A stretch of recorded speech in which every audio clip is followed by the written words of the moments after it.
In the late 1600s, the French philosopher René Descartes sat alone in a small, dimly lit room, questioning everything he thought he knew.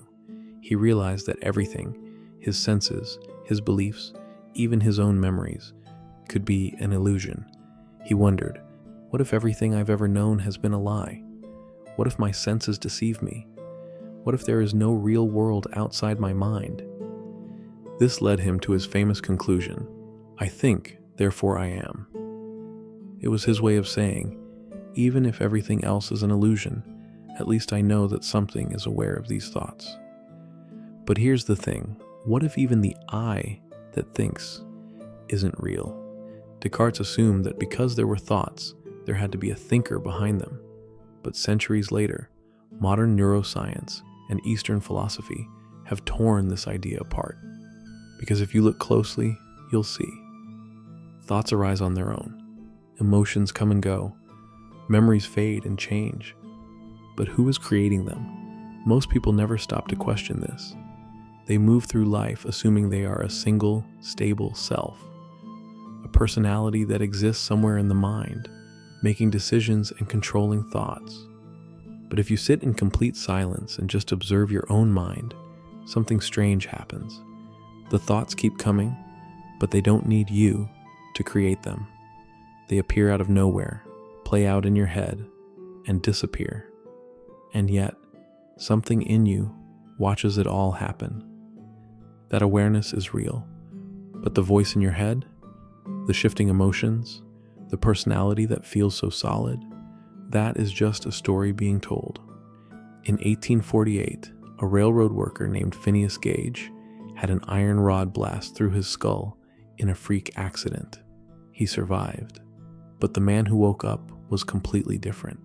His personality changed overnight. He became aggressive, impulsive, reckless, unrecognizable to those who knew him. So the question is, who was the real Phineas Gage? The calm, responsible man before the accident, or the impulsive, aggressive man after? If self was something permanent, something fixed inside of us, it wouldn't be able to change so easily. And yet, we change all the time. The Buddha realized this over 2,500 years ago. He taught that the self is an illusion, not because it doesn't exist, but because it is constantly shifting, constantly changing. A flowing river, not a solid thing. Even science confirms this today. Neuroscientists have searched the brain for a central self, a place where our true identity resides, but they have found nothing. Instead, the brain is like a network of different voices, memories, and reactions, all working together, constantly changing. And yet, despite this, we cling to identity. We say, I am an anxious person. I am a failure. I am not smart enough. But when you really look, you'll see these are just thoughts. They appear, they stay for a while, and then they pass. The philosopher David Hume once tried to find his true self by looking deep into his own mind. He meditated, he searched, but he came to one shocking conclusion.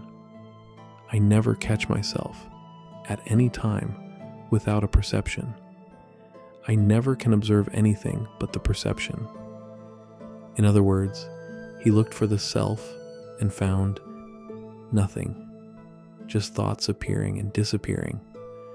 So if thoughts come and go, if emotions rise and fall, if personality is constantly shifting, who are you?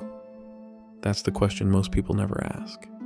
And the moment you start to see through the illusion, you realize you are not the voice in your head.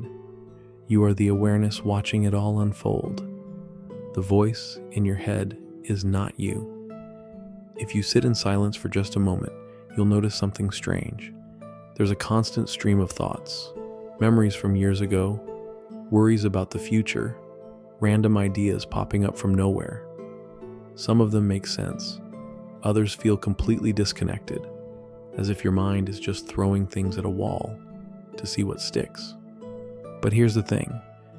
Who is thinking these thoughts?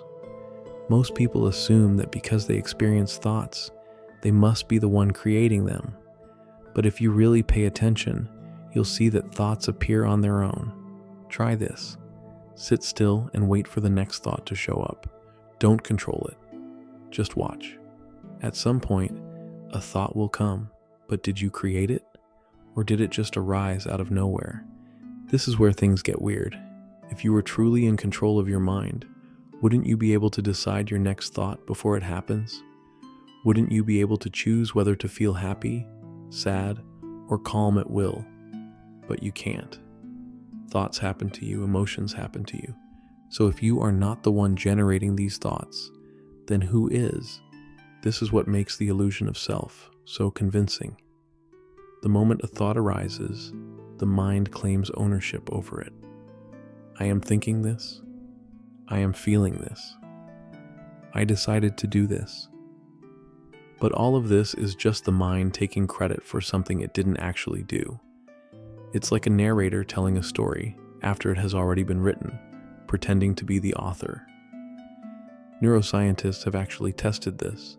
In a famous experiment, researchers found that when a person decides to move their hand, their brain has already made the decision before they are even aware of it. Electrical signals in the brain fire. The neurons send the message. The muscles start moving. And only after all of this does the person think, I am choosing to move my hand. Think about what this means. Your brain acts before your conscious mind is even aware of it. So where is the free will? Where is the self that is supposedly in control? This is why ancient Buddhist teachings say that the self is not a thing, it's an afterthought. The feeling of being a person, of being an I, is just a mental habit, a useful illusion. But once you see through it, everything changes. You stop getting lost in thoughts because you realize they are just passing events. You stop believing every emotion because you see them as temporary weather patterns, not part of your identity. Most people live their entire lives trapped inside a character they didn't even choose. They defend their opinions, their personality, their past, because they think these things are them. But if thoughts come and go, if emotions rise and fall, if personality shifts over time, then who or what is the real you? The answer is awareness itself. You are not the thoughts. You are not the emotions. You are the one who watches it all happen. And the moment you see this clearly, the illusion of self begins to crumble. The self is a prison you don't realize you're in. Most people go through life believing they are one single person, a solid identity with clear likes, dislikes, beliefs, and emotions. They say things like, "That's just the way I am. I would never do something like that. This is who I've always been." But if you pay attention, you'll notice something odd. You are not the same person in every situation. Think about how you act when you're alone versus when you're with friends. Think about how you behave with family versus strangers. Think about how your thoughts shift when you're excited versus when you're angry. Which one is the real you? Most people don't see it, but they are constantly shape-shifting. The personality they think is themselves is really just a collection of roles they play depending on the situation.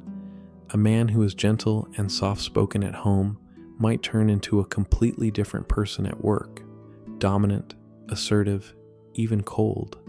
But he never notices the contradiction because his mind fills in the gaps to make the illusion feel smooth.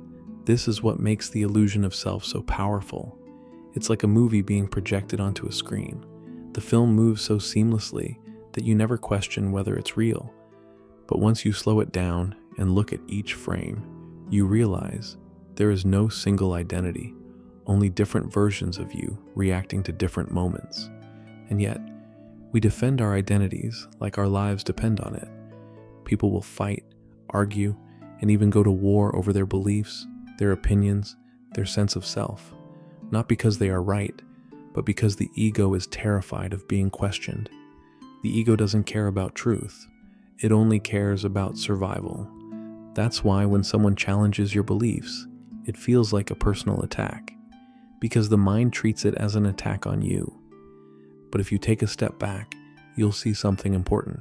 If your opinions can change, if your identity can shift, if your personality adapts to situations, then how can any of it be you? You've spent years playing a character, reinforcing habits, repeating thoughts, strengthening a mental image of who you are. And over time, that character became a cage, a prison of identity. But here's the truth. You were never meant to be just one thing. The moment you let go of the need to define yourself, you become limitless. You stop defending an identity and start experiencing life without filters. You can be confident one moment, silent the next. You can be fearless today, uncertain tomorrow. You can grow, shift, evolve, because you are not a fixed thing. You are not the character in the movie. You are the screen it plays on. And the moment you realize this, you stop being controlled by the illusion. Breaking free from the illusion, seeing through the mind's trick. For your entire life, your mind has played a trick on you, a convincing trick, one so powerful that it shapes everything you do, everything you believe, everything you think you are. It has convinced you that you are in control, that there is a real self inside you, making choices, deciding your future, steering the ship. But here's what most people never realize. The mind doesn't want you to see through this illusion, because the moment you do, everything changes. Think about this. When you have a thought, where does it come from? Did you create it, or did it just appear? A desire arises. You feel drawn to something, success, approval, relationships, safety. But were you the one who chose to want those things? Or were they programmed into you by society, childhood, media, and the people around you? This is where the illusion gets even deeper. Your mind is not just playing the role of you, it's also hiding the strings that control you. Since the moment you were born, you've been absorbing ideas, patterns, and beliefs without realizing it. You were taught what to fear before you ever felt fear. You were told who you are before you ever got to decide. You learned what success means before you even questioned if you wanted it. Every reaction, every preference, every thought, most of them were never yours to begin with. And yet you walk around thinking, this is just who I am. But if your entire sense of self is built from things you never consciously chose, then who is the real you? Here's the part most people never get to. The mind doesn't want to be exposed, because the moment you see through the illusion, it starts to lose control. And when that happens, you start noticing things you never did before. You notice how certain emotions feel automatic, like they were placed there instead of chosen. You notice how desires don't come from you, but from the world around you. You notice how the voice in your head is not you, but a stream of conditioning playing on repeat. And once you start noticing, something incredible happens. You stop reacting automatically. You stop living like a machine running a pre-installed program. You stop identifying with every thought and feeling that passes through. Instead, you just watch. The way an old movie plays on a screen, but you no longer feel attached to it. For the first time, you see your mind as it really is. A tool, not an identity. A system running thoughts, not a self you have to obey. And when you see this, you are free. Free from the fake identity you were given. Free from the false beliefs that shaped you. Free from the invisible strings that have pulled you since birth. This is what the great spiritual teachers meant by awakening. It's not about learning something new. It's about unlearning everything that was never really you to begin with. The moment you wake up, everything changes. Once you see the illusion, you can't unsee it. Life doesn't feel the same. The world looks different, not because it changed, but because you did. Conversations with people feel strange, almost like watching a scripted play. You start noticing how everyone, including yourself, is acting out patterns. You see people arguing, defending their beliefs, trying to prove they are right. But now it's clear. They aren't defending truth. They're defending a fragile sense of self. You hear someone say, "I could never change. This is just who I am." And you realize they're trapped in a story they don't even know they're telling. But you've seen the strings. And here's what happens next. The fear starts to fade. The fear of failure, the fear of judgment, the fear of not being enough. Because when you stop identifying with the character you've been playing, you stop taking life so personally. If someone insults you, the mind might react for a second, but then you remember, who exactly are they insulting? If a thought arises that says, you're not good enough, you don't get trapped in it anymore. You simply notice it, watch it pass, and realize, that thought isn't mine. It's just something appearing in awareness, and just like a cloud in the sky, it will disappear.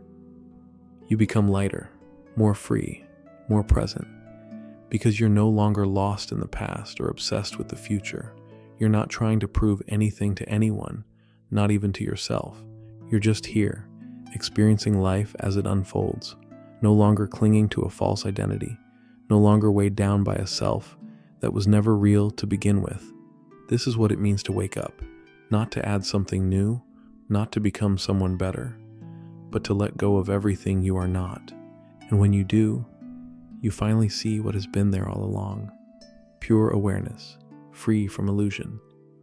Once you see through the illusion, everything changes. Have you ever questioned who you really are?